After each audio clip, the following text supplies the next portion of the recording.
Serie A musim 2021-2022 mungkin jadi salah satu musim terbaik Liga Italia dalam satu dekade terakhir. Scudetto ke-19 AC Milan, terpelesetnya Internazionale jelang pekan terakhir, Juventus yang hanya sanggup finish keempat, Lazio dan Roma yang kompak finish di zona Liga Eropa, dan gagalnya Atalanta lolos ke kompetisi Eropa jadi beberapa buktinya. Akan tetapi ada satu yang luput dan jarang dibicarakan, yakni keberhasilan Fiorentina finish di peringkat ke-7. Keberhasilan La Viola itulah yang jadi penyebab Atalanta gagal lolos ke kompetisi Eropa untuk pertama kalinya dalam 5 musim terakhir. Bagi Fiorentina, finish di peringkat 7 tak hanya sekedar menjadi pencapaian terbaik mereka sejak finish ke-5 pada musim 2015-2016. Tetapi juga membuat mereka lolos lagi ke kompetisi Eropa setelah absen selama 5 tahun. Finish ke-7 di Serie A musim lalu membuat La Viola berhak atas 1 tiket ke babak playoff Liga Konferensi Eropa musim 2022-2023. Fiorentina masih harus menunggu calon lawannya di babak playoff dan belum tentu lolos ke fase grup. Namun pencapaian tersebut jadi sedikit bukti dari kebangkitan Fiorentina.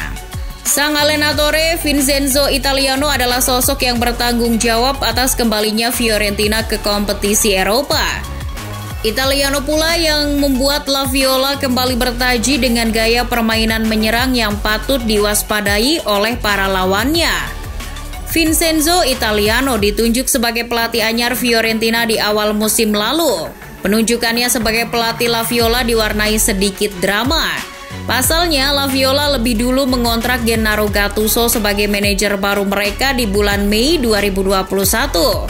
Namun 23 hari kemudian, Fiorentina mengumumkan pembatalan perjanjian dengan Gattuso.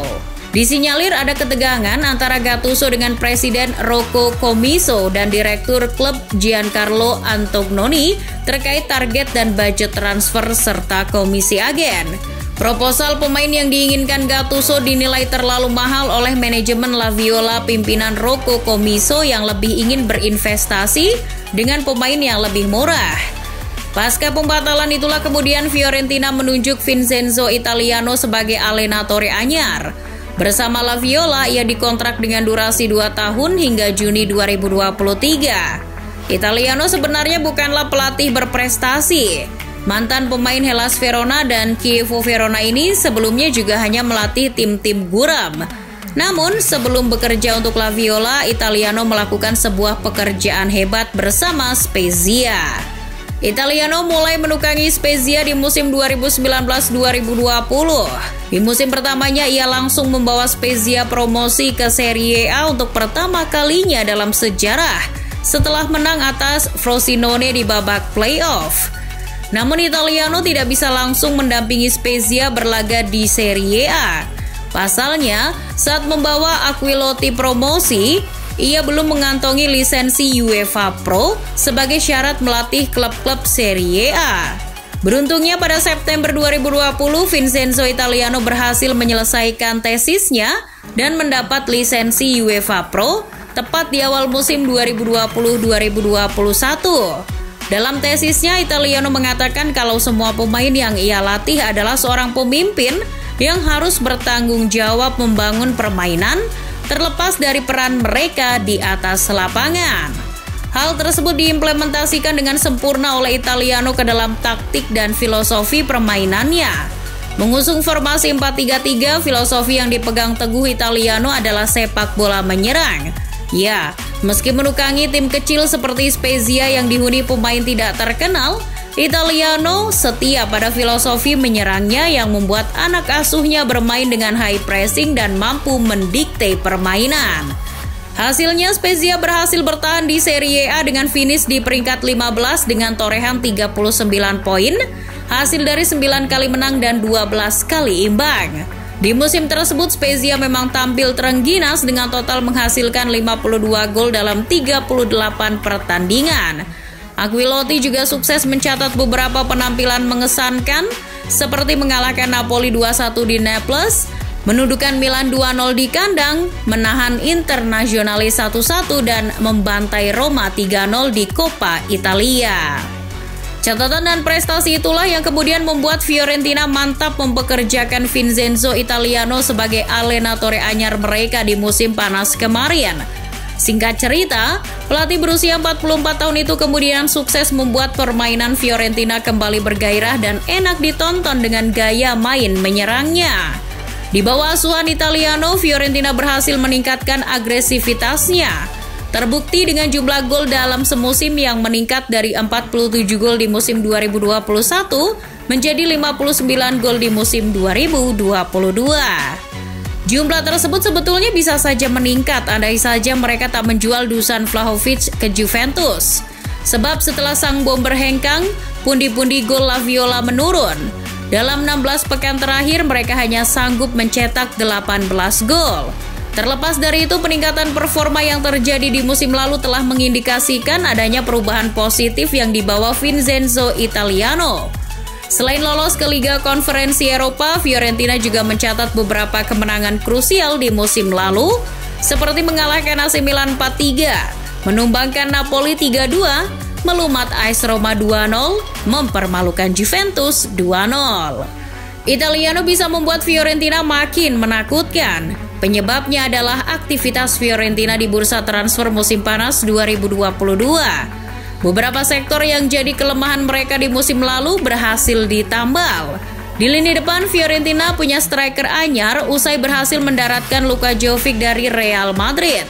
La Viola beruntung sebab mereka berhasil mengikat mantan striker Eintracht Frankfurt itu secara cuma-cuma hingga Juni 2024. Bahkan Madrid juga masih membayar setengah dari gaji Jovic.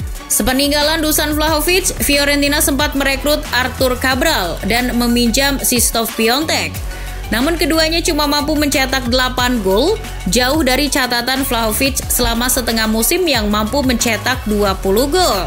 Kedatangan Jovic jelas bertujuan untuk menutup lubang besar yang ditinggalkan Vlahovic. Jovic memang bisa dibilang gagal total di Madrid.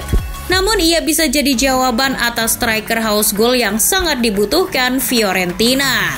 Dalam 4 laga pramusim yang sudah dilakoni Fiorentina, Jovic tercatat telah mencetak 6 gol. Bahkan di laga debutnya melawan Real Vicenza, striker asal Serbia itu sukses mencetak 4 gol. Taktik menyerang dengan formasi 4-3-3 sepertinya cocok dengan karakter Luka Jovic. Di lini tengah, Fiorentina juga kedatangan pemain anyar. Rolando Mandragora berhasil dibajak dari Juventus dengan mahar 8,2 juta euro. Gelandang bertahan 25 tahun itu sepertinya diplot sebagai pengganti Erik Pulgar yang hengkang ke Flamengo. Sementara di lini belakang, Fiorentina sukses mendatangkan Dodo dari Shakhtar Donetsk dengan biaya 14,5 juta euro. Berposisi sebagai bek kanan, Dodo akan jadi pengganti Alvaro Odriozola yang kembali ke Real Madrid setelah masa peminjamannya habis. La Viola juga sukses memulangkan Pierluigi Gollini ke Artemio Franchi. Sebelum sukses di Atalanta dan gagal di Tottenham Hotspur, Gollini pernah menimba ilmu di Akademi Fiorentina. Kedatangan Gollini adalah upgrade paling penting yang dilakukan La Viola. Pasalnya kiper adalah titik terlemah mereka. Musim lalu, Pietro Terracchiano dan Bartłomiej Dragowski yang tampil bergantian jadi kiper dengan penampilan terburuk di Serie A. Kiper Fiorentina jadi kiper dengan jumlah saves terendah. Dari 118 tembakan tepat sasaran, mereka hanya sanggup menghentikan 72 tembakan dengan persentase 59,3%. Hadirnya gol ini bisa meningkatkan pertahanan Fiorentina. Pasalnya semasa di Atalanta ia sudah akrab dengan sepak bola menyerang dan skema high pressing, sehingga ia bisa langsung nyetel dengan gaya main menekan yang diusung Italiano. Aktivitas transfer La Viola kabarnya belum usai. Mereka dirumorkan mengincar Giovanni Lo Celso dari Tottenham Hotspur. Akan tetapi, mengutip dari violanation.com, pendukung La Viola di Italia sana sepertinya kurang antusias jelang musim baru 2022-2023. Penyebabnya masih sama dengan musim-musim sebelumnya, siapa lagi kalau bukan karena sang presiden menyebalkan Rocco Commisso. Para pendukung La Viola tak senang dengan perlakuan buruk manajemen kepada Lucas Torreira. Mereka juga geram dengan kebijakan sang presiden yang enggan membelanjakan banyak uang di bursa transfer pemain. Comiso memang dikenal pelit. Di sisi lain, sejak dimiliki pengusaha asal Amerika itu, Fiorentina kerap menjual pemain-pemain terbaiknya ke klub rival. Beruntungnya ada satu kabar gembira yang membuat para pendukung Fiorentina tetap optimis. Kabar yang dimaksud adalah diperpanjangnya kontrak Vincenzo Italiano hingga Juni 2024. Di pundak sang allenatore itulah harapan dan ambisi La Viola disandarkan. Kini tinggal bagaimana Italiano memperbaiki kinerja lini belakangnya yang kerap rapuh di laga-laga yang seharusnya mudah dimenangkan. Fiorentina sendiri juga harus mati-matian mempertahankan bek terbaik mereka, Nikola Milenkovic, dari godaan klub lain. Terlepas dari itu, Fiorentina sudah punya modal yang cukup bagus untuk mengarungi musim 2022-2023. Mereka punya beberapa peluru tajam di lini depan. Selain Luka Jovic, La Viola juga punya Jonathan Icon. Ada pula Nicolas Gonzalez yang musim lalu berhasil mencetak 7 gol dan 7 assist dalam 33 laga. Menilik hasil di musim sebelumnya, ditambah aktivitas di bursa transfer pemain dan keberadaan Vincenzo Italiano sebagai allenatore, rasanya sangat pantas bila menyebut Fiorentina sebagai tim kuda hitam yang wajib diwaspadai di Serie A Italia.